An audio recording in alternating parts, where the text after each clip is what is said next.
하나님 말씀 누가복음 18장입니다. 누가복음 18장 9절로 14절에 있는 말씀 제가 봉독하겠습니다.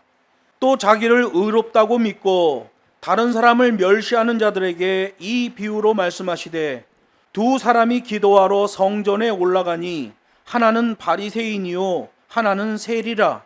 바리새인은 서서 따로 기도하며 가로되 하나님이여 나는 다른 사람들 곧 토색, 불의, 간음하는 자들과 같지 아니하고 이 세리와도 같지 아니함을 감사하나이다. 나는 일해에 2번씩 금식하고 또 소득의 11조를 드리나이다 하고 세리는 멀리 서서 감히 눈을 들어 하늘을 우러러 보지도 못하고 다만 가슴을 치며 가로되 하나님이여 불쌍히 여기옵소서 나는 죄인으로소이다 하였느니라. 내가 너희에게 이르노니 이 사람이 저보다 의롭다 하심을 받고 집에 내려갔느니라. 무릇 자기를 높이는 자는 낮아지고 자기를 낮추는 자는 높아지리라 하시니라. 아멘. 본문 말씀을 가지고 끝까지 겸손, 끝까지 충성하는 자세의 믿음이라는 제목으로 하나님 말씀을 증거하겠습니다. 본문은 윤리 도덕적 설교가 아니에요. 바리새인과 세리가 등장하고 자기를 높이는 자는 낮아지고 낮추는 자는 높아지리라. 이걸 윤리 도덕적 설교를 해버리면 오늘 본문 말씀 하나님이 중점 두고 있는 것에서 완전히 벗어나 버리는 겁니다. 오늘 본문은 하나님의 부르심을 받고 구원의 과정을 살아가는 그리스도인들에게 주시는 경종의 말씀이며 종말 심판에 대한 기준의 말씀이에요. 신약시대의 유대교는 바리새인들의 신학, 그 장로의 유전 때문에 끝내 망하고 말았어요.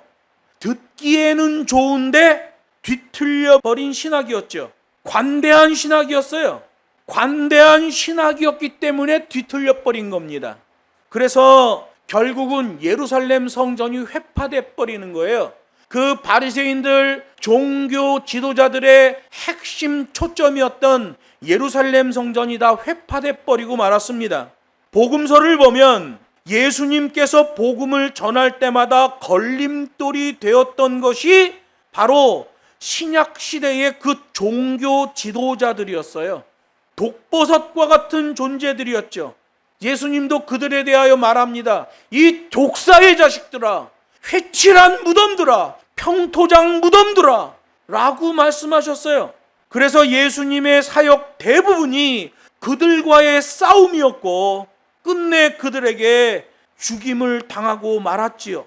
예수님께서 종교 지도자들과 논쟁을 하실 때마다 종말 계시를 언급하셨으니 그 당시의 신학이 얼마나 뒤틀려 있는지를 알 수 있는 거예요. 유대 종교 지도자들에게 한결같이 심판이 선포되잖아요. 그리고 그런 유대 종교 지도자들의 사상이 묻어있는 자들, 바리새인이 묻어있는 자들은 전부 다 심판을 당할 거라고 말씀하시잖아요. 여러분, 이 시대도 우리가 믿음 생활하지만 무엇이 나의 인생에 묻고 있는지를 봐야 돼요. 똥이 묻고 있는지 하나님의 의가 묻고 있는지를 봐야 된단 말이에요. 문제는 그 시대 대부분의 종교 지도자들과 백성들이 그 뒤틀린 신학을 하나님의 진리의 말씀 올바른 신학으로 인식하고 있었다는 게 아주 큰 문제죠. 잘못됐는데 그 바운더리 안에, 그 울타리 안에 있기 때문에 그게 맞다고 생각하는 거예요. 이 시대의 양키 신학에 오염된 기독교와 똑같습니다. 그 안에 있으니까 모르는 거예요. 여러분, 숲을 보려면 숲에서 빠져나와야 돼요. 숲에서 빠져나와 보면 그 숲이 어떻게 생긴 숲인지 보여요. 제가 한국에서 중국으로 이주하고 중국에서 현장 최전선 사역 20년 하면서 보니까 우리 한국교회가 어떻게 되어 있는지를 보겠더라고요. 한국에 있을 때는 몰랐어요. 나가보니까 한국교회가 어떤 방향으로 가고 있고 어떤 성질을 띠고 있는지를 알게 됐어요. 한국교회는 완전히 샤머니즘에 오염되어 있습니다. 무당보다 더해요. 물론 기독교의 복음이 신비로운 복음입니다. 그러나 신비주의는 안 돼요.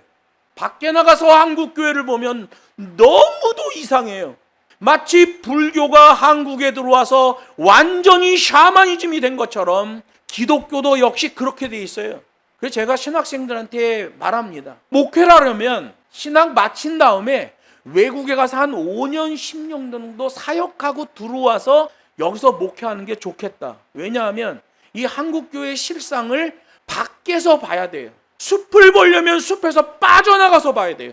숲 안에서는 그 숲이 절대로 안 보이는 거예요. 예수님 당시에 유대교, 그 타락한 신학이 그들의 가르침이 맞다고 생각을 한 거예요. 예수님은 말씀하셨어요. 성경에 기록된 대로, 하나님이 명하신 대로 해야만 구원이 실제화된다고 말씀하시는 거예요. 그렇기 때문에 신비주의, 기복주의, 개인주의는 신앙이 아니에요. 이 모든 타락의 원인이 뭐예요? 종교 지도자들의 타락이죠.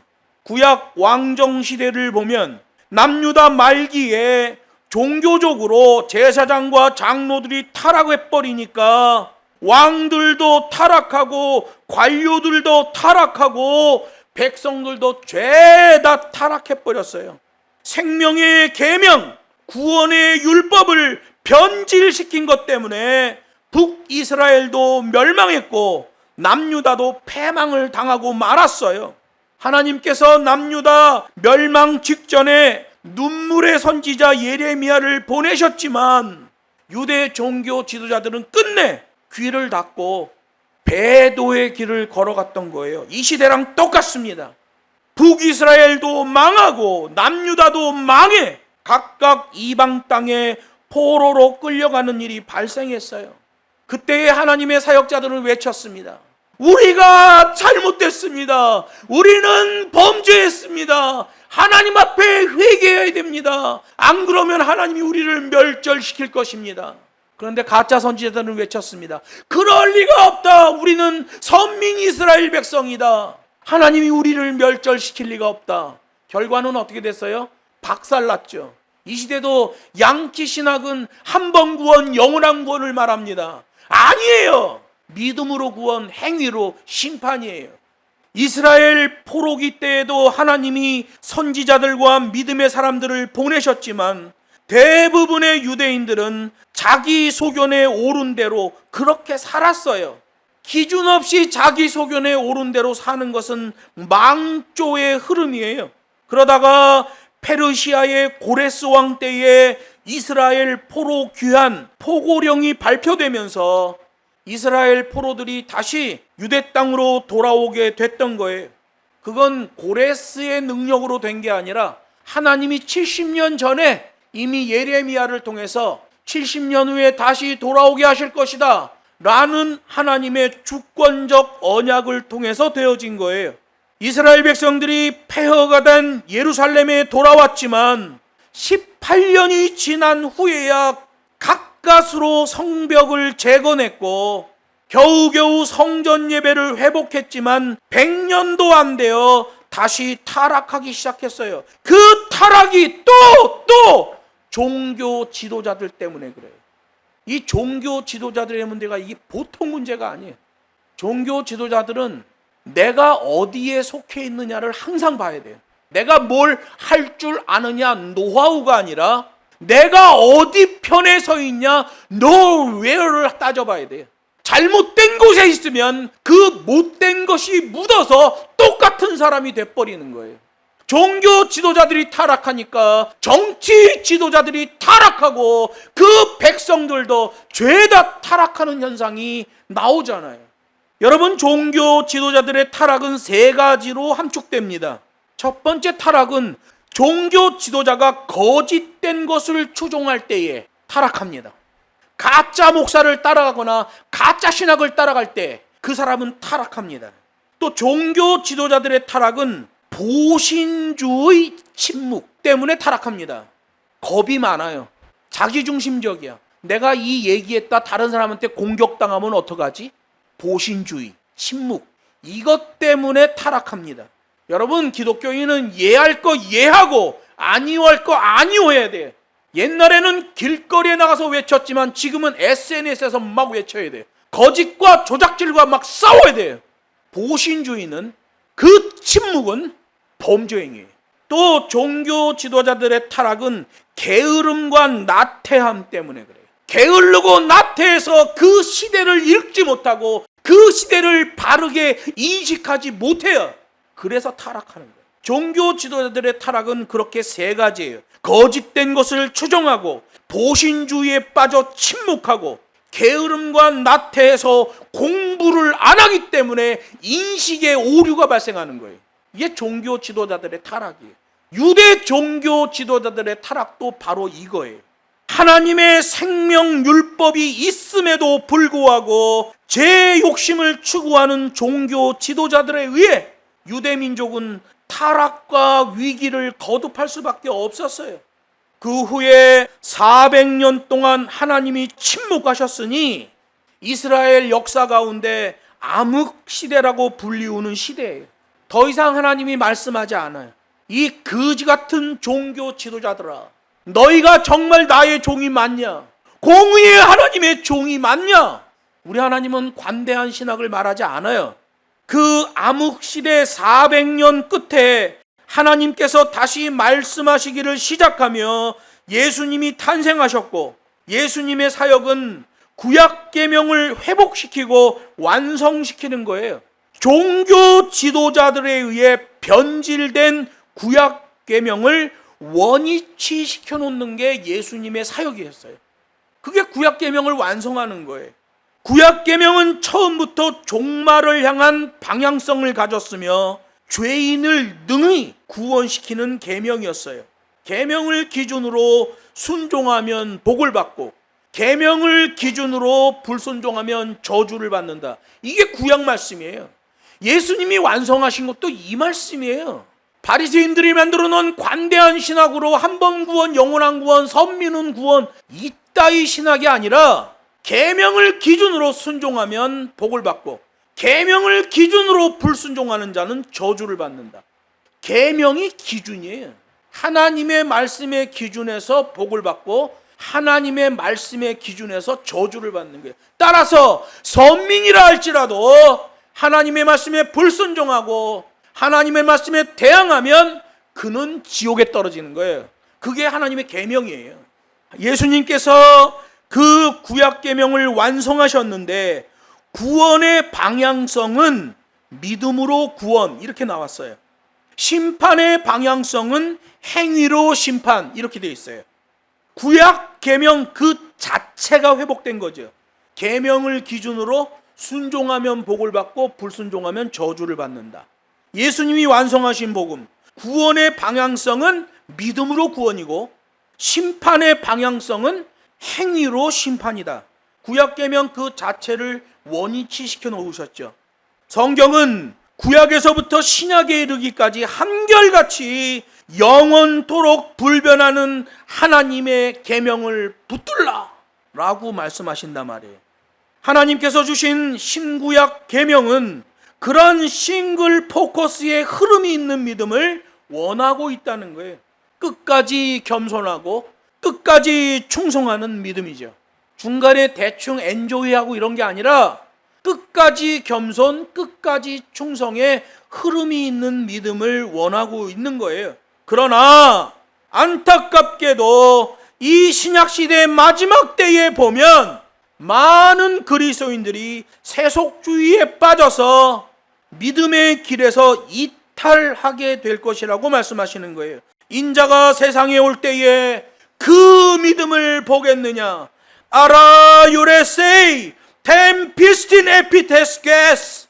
잘못된 종교 지도자들을 따라가면 하나님이 요구하시는 그 믿음이 나와질 수가 없다.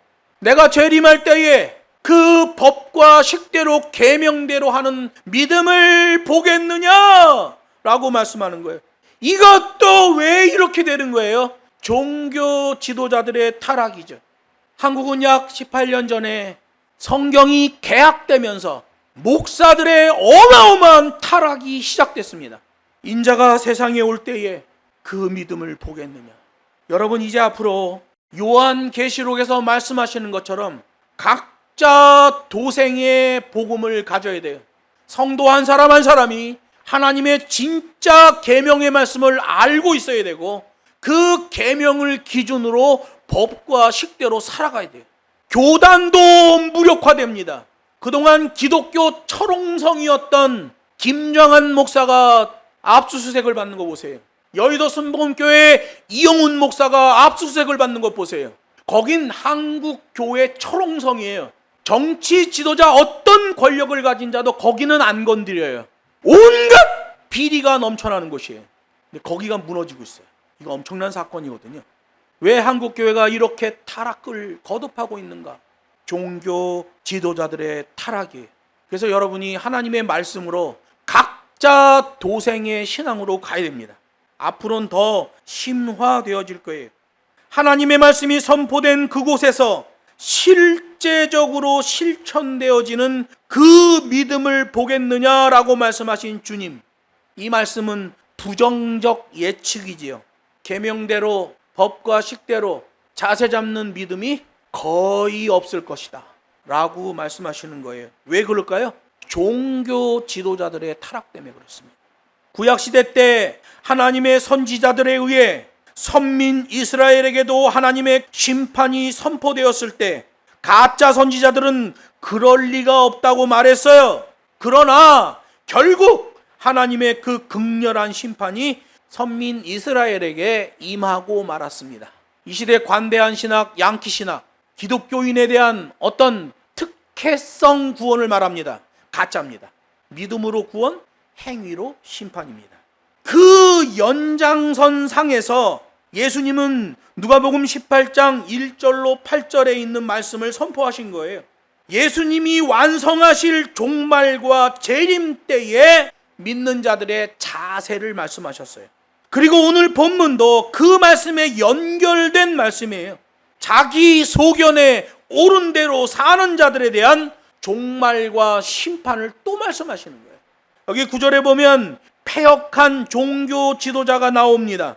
이 9절에 나오는 패역한 종교 지도자의 모습은 당시에 도처에서 목격할 수 있었던 종교 지도자 바리새인의 완악한 모습을 대표적으로 말하는 거예요. 종교 타락의 문제는 오로지 종교 지도자 타락의 문제예요.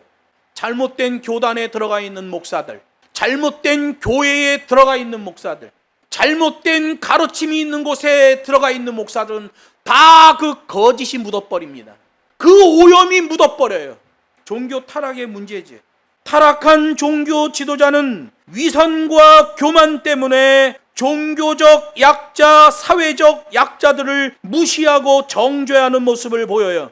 그렇듯 바리새인 독선과 아집에 빠지면 양심과 진리가 무시되고 육신의 정욕과 물질적 풍요만 추구한단 말이에요. 그래서 그들은 예수님께 와서 보이는 천국에 대해서 말하는 거예요. 내가 이 땅에서 가지고 있는 종교적 기득권과 쾌락을 저 세상에 가서도 누리는 그따위 천국을 생각하고 있단 말이에요. 종교 지도자기 때문에 종교적 색채는 띄는데 그 안으로 들어가 보면 종교적 독선과 폐단뿐이에요. 우리나라의 예를 들자면 극동방송이죠. 극동방송에서 만들어 놓은 아주 극악한 단어가 하나 있습니다. 전파 선교사라는 단어예요. 극동방송에다가 돈을 보내면 그 돈으로 방송을 만들어서 공산권에다 전파를 쏴서 복음을 듣게 한다는 거예요. 그래서 전파 선교사라는 말을 만들고 많은 사람에게 도네이션을 했습니다. 돈을 걷어들였어요. 여러분, 전파 선교사는 없습니다. 그런 말은 없어요. 선교사는 그 몸이 복음의 현장에 가 있는 거예요. 그가 선교사예요. 복음 현장에 가 있고 복음의 치열한 전선이 존재하고 있어야 그 선교사예요. 선교지에 가서 방구석에 틀어박혀 맨날 TV나 보고 놀고 있고 본국에서 오는 선교비로 희희낙낙하고 그걸로 밥이나 먹고 사는 사람은 그건 선교사가 아니에요. 선교사는 반드시 복음의 전선이 존재하고 있어야 됩니다. 저희 북경의 사역 보세요. 수시로 공안과 부딪힙니다. 엄청난 영적인 싸움이 벌어져요. 그래도 버티고 있는 거예요. 이게 선교거든요. 그런데 전파 선교사라는 말을 김장환이가 만들어냈습니다. 엄청난 돈을 도네이션 했어요. 최근에 극동방송을 자기 아들에게 세습했습니다. 김장환이 가지고 있을 때의 극동방송의 재산이 7천억이에요. 7천억. 그 7천억 기업체를 자기 아들에게 주었습니다. 복음을 빙자하여 자기의 풍요로움, 자기의 재산을 축적한 못된 목사지요. 타락한 목사입니다. 이 시대에 기업화된 대형 교회들을 보세요. 그들은 무엇으로 성도들을 미혹합니까? 넘치는 축복. 그걸로 성도들을 미혹합니다. 여러분이 기독교는 고난의 신학이에요. 복음으로 싸움하는 그런 고난의 신학이에요. 여기 9절에서도 그런 종교적 패단과 독선을 두 가지로 지적해요. 첫 번째가 자기 의를 내세운다는 거예요. 두 번째가 타인을 멸시하는 습성을 가지고 있다는 거예요. 바리새인들이 내세웠던 그런 자기 의는 하나님 보시기에 가증스러운 거예요. 왜냐하면 모든 사람은 하나님 앞에서 죄인이기 때문에 그래요. 로마서 3장 24절이 말합니다. 인간은 모두 거짓되다. 그러므로 죄인된 인간은 오직 하나님만 의존해야 된다 라고 말씀하고 있어요. 그런데 그런 인간이 자기 의를 드러낸다는 것은 하나님이 보실 때 가증한 거예요. 예수님의 은혜와 그 가르쳐준 계명으로만 하나님의 의로움을 덧입을 수 있는 거예요. 유대 종교 지도자 바리새인들이 자기의 의로움을 고집한 것은 종교적으로 인정받고 싶은 욕구 때문이에요. 종교적으로 인정받고 싶은 욕구. 요게 사역자들에게 마치 마약과도 같습니다. 그래서 어느 목사가 목회를 하는데 교회에 돈이 없어서 목공실 하나 만들어서 의자도 만들어 팔고 목공도 만들어 팔고 그래요.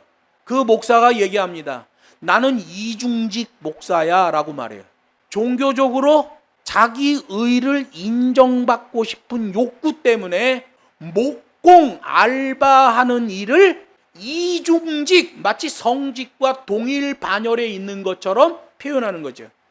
바리새인들이 자기 의를 주장했던 것은, 그렇게 고집했던 것은 종교적으로 인정받고 싶은 욕구 때문이에요. 그걸 자뻑 경건이라고 그래요. 자기 혼자 뻑가는 경건, 자기 혼자 뻑가는 은혜. 그래서 그걸 이중직이라고 표현하고 자기가 굉장히 거룩한 일을 하는 것처럼 말합니다. 심지어 이 시대 어느 목사는 커피 장사하는데 커피 사역이랍니다. 커피 내려서 이렇게 앞에다 놔둬요. 가는 사람이 이렇게 주워가 하나씩. 사역이라고 하면 안 돼요. 커피 봉사가 맞습니다. 왜 사역이라고 할까요? 자기 의로움을 고집하며 종교적으로 인정받고 싶어하는 욕구 때문입니다. 이 종교적으로 인정받고 싶어하는 욕구 때문에 목사들의 이상한 뻘짓이 나오는 거예요. 이상한 짓거리들이 나오는 거예요. 이상한 데다 돈을 쓰는 거예요. 하나님의 진리에 대한 객관적 열정에서가 아니라 결국 자기 욕심 추구 때문에 발생하는 문제죠. 열심히 하는데 죄예요. 북경을 기준으로 보면 94%의 목사가 자기 욕심의 추구 때문에 어떤 종교적 활동을 하는데 굉장히 열심히 하는데 그 자체가 죄예요. 자기 의를 내세웠던 바리새인들 이렇죠. 또 자기가 스스로 자기 의로움 수준에 도달했다고 자만하고 있어요. 그리고 그런 수준에 이르지 못한 사람을 무시해요. 그러나 오직 하나님의 은혜로 자세가 나오며 의롭게 된 사람은 겸손하고 타인의 수준 낮은 상황을 불쌍히 여기고 안타까워한단 말이에요. 그를 도와주려 한단 말이에요. 저는 어제 멸치를 샀다가 우리 집사람에게 비싸게 샀다는 핀잔을 들었어요. 어제 낮에 장로님이 한 분 오셨어요. 밖에 나가서 냉면 먹으러 걸어가는데 여기서 걸어가면 한 300m 되나? 어마어마하게 덥더라고요. 햇빛이 따가워요. 따가워. 그런데 어떤 영감이 등에다가 멸치 요만한 박스 4개 짊어지고 손에다 멸치 한 박스 들고 여기저기 방문하면서 그 멸치를 파는 거예요. 얼굴을 봤더니 벌써 얼굴이 시커멓게 탔어. 그래서 내가 그 영감을 불러서 멸치 하나 주셔. 그랬더니 얼마라고 얘기하는데 내가 생각해도 좀 비싸다는 느낌이 들어요. 근데 그 사람을 불러 세운 이유는 불쌍했어요. 나이는 70이 넘은 것 같은데 그거 멸치 5박스 들고 나와서 그거 팔려고 뙤약볕 밑을 걸어 다니고 있는 거예요.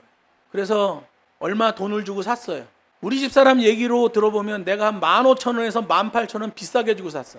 시중 가격에 대하여 보면 비싸게 산 건 맞아요. 근데 내가 그 사람에게 멸치를 가져왔고 내가 그 사람에게, 그 고생하는 사람에게 18,000원을 더 준 것은 후회가 되지 않아요. 그거 사줘야 돼요. 18,000원이 아니라 25,000원 비싸도 그거 사줘야 돼요. 목사기 때문에, 기독교인이기 때문에 그거 사줘야 되는 거예요. 영감님, 나 때문에 돈 좀 버세요. 그 마음을 갖고 사는 거예요. 여러분, 우리 기독교인들은 좀 힘들어 있는 사람들, 그런 사람들을 귀히 여기고 불쌍히 여기고 안타까워해야 되는 거예요. 여기 10절에 보면 스스로 의롭다고 생각하는 자와 하나님으로부터 의롭다 하심을 입는 자가 나옵니다. 보통 유대인들은 하루에 3번 기도하는 습관이 있었어요. 아침 9시, 정오, 오후 3시. 예루살렘 성전은 언덕 위에 있었고 동서남쪽이 골짜기로 되어 있었어요.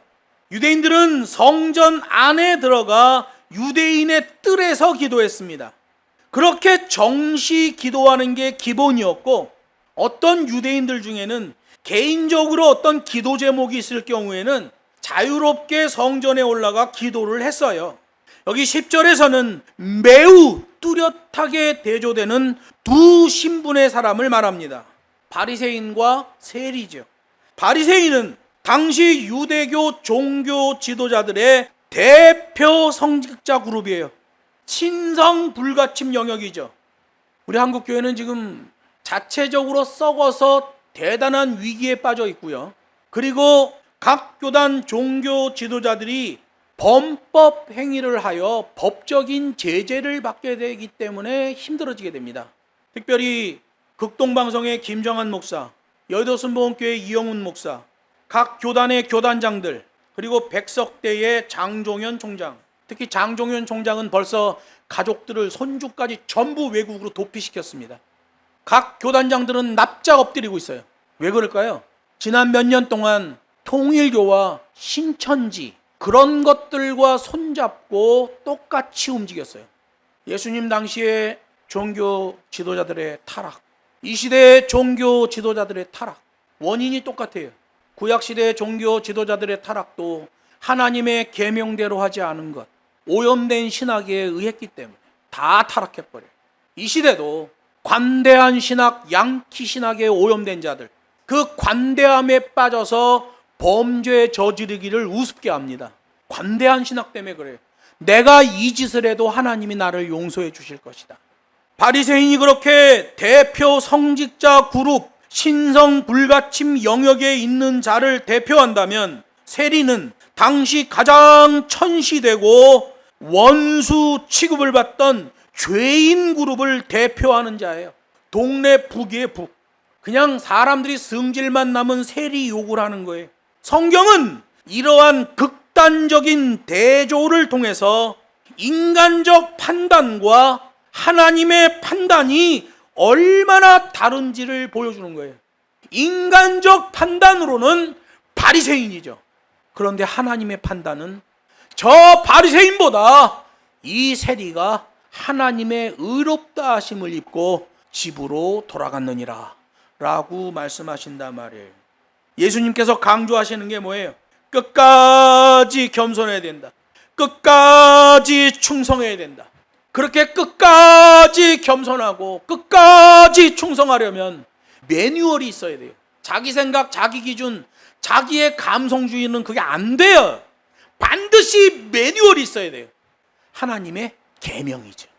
그 계명에서 나오는 자세의 믿음이어야 하나님의 판단에서 저가 옳다라는 판단을 받게 되는 거예요. 우리 그리스도인 모두에게 해당하는 말씀이에요. 정교한 말씀, 역동적 찬양, 반듯한 예배, 종교 지도자들과 여호와 신앙을 가진 모든 성도들에게 공히 요구되어지는 자세예요. 그걸로 치고 이벤트하고 프로그램 잡아 돌리면 망조가 들고 결국 하나님의 심판을 받게 됩니다. 스스로 자신이 의롭다고 생각한 바리새인, 하나님에 의해 의롭다는 판단을 받게 된 세리, 그 말씀은 다음 주에 계속 이어서 증거하도록 하겠습니다. 기도하겠습니다.